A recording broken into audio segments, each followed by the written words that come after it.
बिहार में अपना वर्चस्व बढ़ाने के बाद अब एआईएमआईएम की निगाहें बंगाल पर टिकी हुई है। पार्टी बंगाल में अपना वर्चस्व बढ़ाने की जी तोड़ कोशिश में लग गई है। अब पार्टी के नेता बंगाल में उन सीटों पर नजर गड़ा रहे हैं जहां पर उनकी जीत हो सकती है। बंगाल के 23 में से 22 जिलों में एआईएमआईएम ने अपनी पैठ बना ली है और वहां पर तेजी से भावी प्रत्याशियों का चयन भी शुरू किया जा रहा है।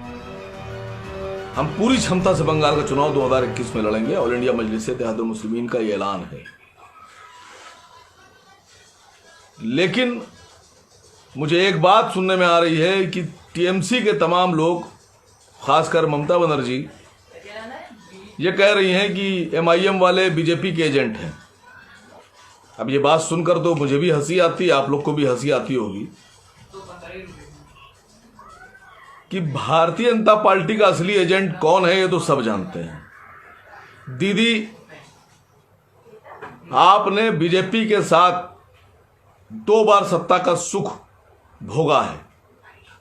आप 2 बार बीजेपी के साथ सरकार में रही हैं। आप भारतीय जनता पार्टी के साथ जब सत्ता में थी तो आप खुद भी मंत्री थी, आपके लोग भी मंत्री रहे।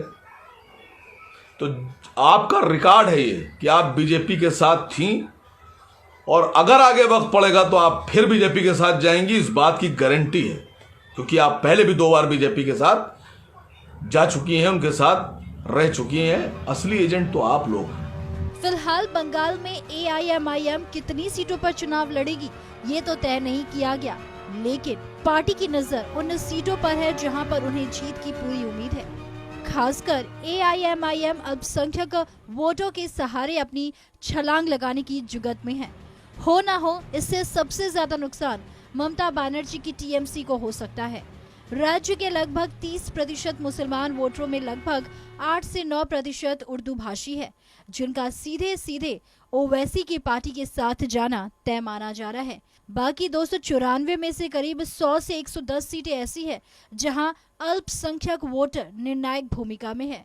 ऐसे में टीएमसी के मुसलमान वोटों में सेंधमारी तय माना जा रहा है। बंगाल के कुछ जिले तो ऐसे हैं जहां पर मुस्लिम वोटरों का ही बोलबाला है।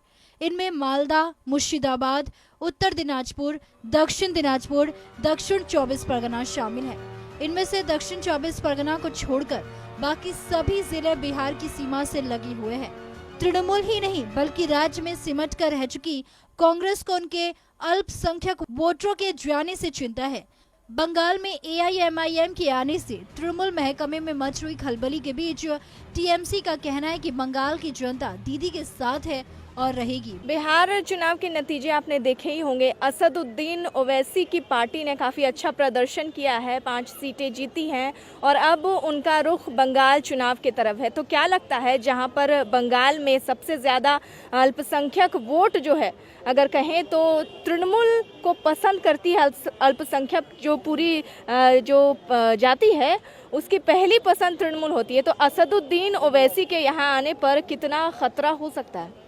अभी भी तृणमूल के जो संख्यालघु लोग हैं वो लोग आज भी ममता बनर्जी को पसंद करते हैं, तृणमूल कांग्रेस को, मामाटी मानिस के सरकार को पसंद करते हैं, उनके आइडियोलॉजी पे चलते हैं।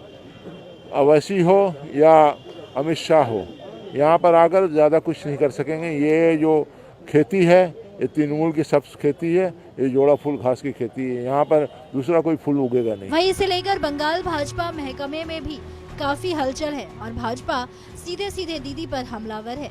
भाजपा का कहना है कि दीदी अब तक जिस एक वर्ग के सहारे खुद की जीत सुनिश्चित कर रही थी, अब उन्हें लग रहा है कि वो उनसे दूर जा रहे हैं, जिसके कारण से दीदी बौखला रही है।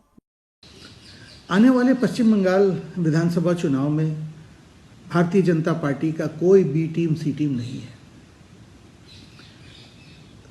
यहाँ पे एक वर्ग को हमारे मुख्यमंत्री महोदया दुधारू गाय मानती थी और उनका दुलत्ती खाने के लिए तैयार थी।